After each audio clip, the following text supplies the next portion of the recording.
Bonjour. Aujourd'hui, j'aimerais parler de mot au revoir.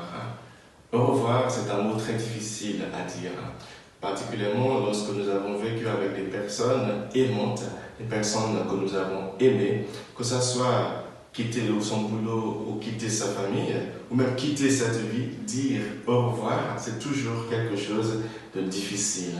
Et ce matin, nous lisons l'évangile selon Saint Jean, chapitre 17, du verset 10 au 19. Et la première lecture est tirée des Actes des Apôtres, chapitre 20, de verset 28 à 38. Dans ces deux textes, c'est Jésus dans le premier texte qui fait son discours d'adieu devant ses apôtres, devant ses disciples, et Paul dans la première lecture qui fait lui aussi son discours d'adieu auprès des responsables de l'Église avant de partir pour aller à Jérusalem. Donc c'était un moment très émotif, un moment très touchant pour les deux groupes qui voient les leaders partir. Ce matin, j'aimerais vous dire trois petites choses que nous pouvons tirer de ces textes par rapport à dire au revoir.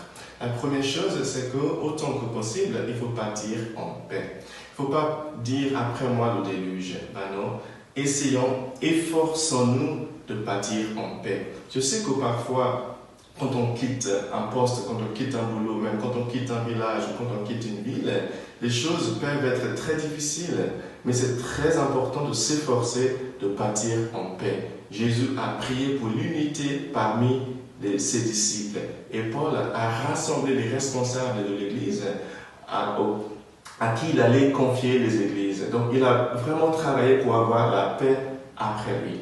La deuxième chose que j'aimerais dire, c'est en disant au revoir, c'est très très important de transmettre correctement les choses. Paul, ce matin, prend le temps pour expliquer aux responsables des églises les difficultés à venir. Il les a préparées. C'est très important de préparer, par exemple, nos enfants, quand ils quittent la maison, aux réalités de la vie et arrêter de les gâter, il faut leur dire que la vie n'est pas facile.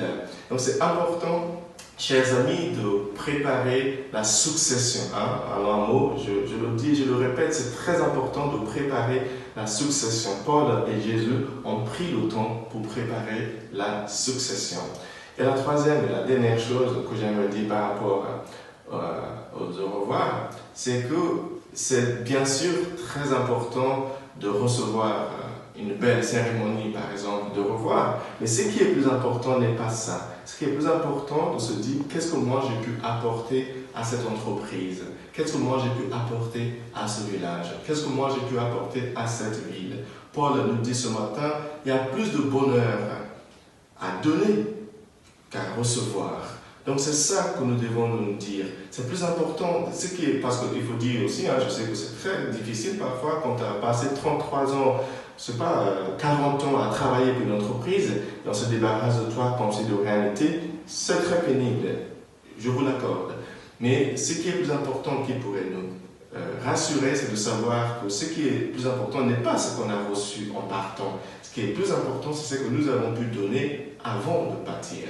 Même avant de partir de ce monde, ce n'est pas très important ce que nous recevons en partant de ce monde, de la famille, de nos enfants. Ce qui est plus important, c'est qu'est-ce que ma vie a pu apporter à cette vie pendant que j'étais ici-bas. Ce matin, je prie pour vous que vos moments de revoir soient des moments, bien sûr, remplis d'émotions, mais aussi des moments remplis de sens. Que Dieu vous bénisse, le Père, le Fils et le Saint-Esprit. Amen.